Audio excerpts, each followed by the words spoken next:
அன்பு சொந்தங்களுக்கு வணக்கம். இன்னைக்கு நம்ம அம்மினி மசாலாவை பயன்படுத்தி நல்ல காரசாரமான ஒரு நண்டு கிரேவி, ரொம்ப சிம்பிளாகவும் அதே சமயம் டேஸ்டியாகவும் ஒரு நண்டு கிரேவி செய்யலாம்.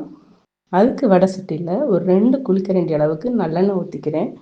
கொஞ்சமாக சோம்பு போட்டு சோம்பு பொரிஞ்சோன்னே ஒரு 15லேருந்து 20 சின்ன வெங்காயத்தை நல்லா தட்டி எடுத்துருக்கிறேன். அதையும் போட்டு நல்லா வதக்கணும். இப்போ ஒரு 2 ஸ்பூன் அளவுக்கு பூண்டு பேஸ்ட்டு, ஒரு 2 பச்சை மிளகாய், 1 ஸ்பூன் இஞ்சி போட்டு நல்லா வதக்குறேன். நல்லா பச்சை ஸ்மெல்லு போகிற வரைக்கும் நல்லா வதங்கணும். ஒரு 5 நிமிஷம் அளவுக்காவது நல்லா வதக்கணும். நல்லா வதங்கின பிறகு ஒரு தக்காளி பழம் அதையும் சேர்த்து நல்லா வதக்குறோம்.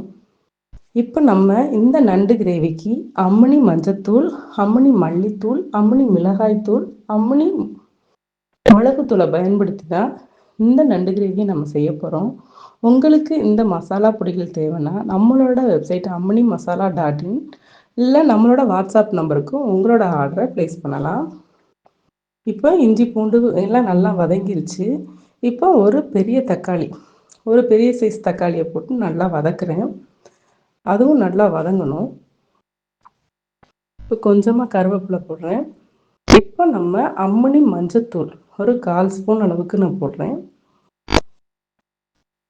அம்மினி மல்லித்தூள் ஒரு 2 ஸ்பூன் அளவுக்கு போடுறேன். கொஞ்சமாக ஒரு 1/4 ஸ்பூன் அளவுக்கு தனி மிளகாய்த்தூள் போடுறேன். இதில் நம்ம காரத்துக்கு மிளகுத்தூள் தான் பயன்படுத்த போகிறோம். நண்டுக்கு மிளகுத்தூள் போடும்போது இன்னும் எக்ஸ்ட்ராவாக டேஸ்ட்டாகவும் நல்லா சளிக்கு நல்ல மருந்து பொருளாகவும் இருக்கும். இப்போது நான் மிளகுத்தூள் வந்து 1 ஸ்பூன் அளவுக்கு தாராளமாக போடுறேன். இதையும் போட்டு நான் கொஞ்சம் வதக்கிட்டு இப்போ இந்த நண்டு கிரேவிக்கு தேவையான அளவு கல் உப்பு சேர்த்துக்கிறேன் கொஞ்சம். அதையும் நல்லா ஒரு 2-3 வாட்டி வதக்கிட்டு இப்போ நம்ம அம்மினி மஞ்சத்தூள் போட்டு நல்லா நண்டு க்ளீன் பண்ணி வச்சுருக்கிறேன், அதையும் சேர்த்துக்கிறேன். சேர்த்து நல்லா மசாலா அந்த நண்டோட நல்லா மிக்ஸ் பண்ணுற மாதிரி நல்லா பிரட்டி விடுறேன். இதிலே ஓரளவுக்கு தண்ணி விடும். உங்களுக்கு ட்ரையாக இருக்குது, உங்களுக்கு தேவைன்னா ஒரு 1/2 டம்ளர் அளவுக்கு தண்ணி சேர்த்து அதை மூடி வச்சுருங்க. நல்லா வெந்தோடனே மல்லி இலை போட்டு இறக்குனா நல்லா சுவையான காரசாரமான நண்டு கிரேவி. ஃப்ரெண்ட்ஸ், நீங்கள் செஞ்சு பாருங்கள், உங்களுக்கு கண்டிப்பாக பிடிக்கும்.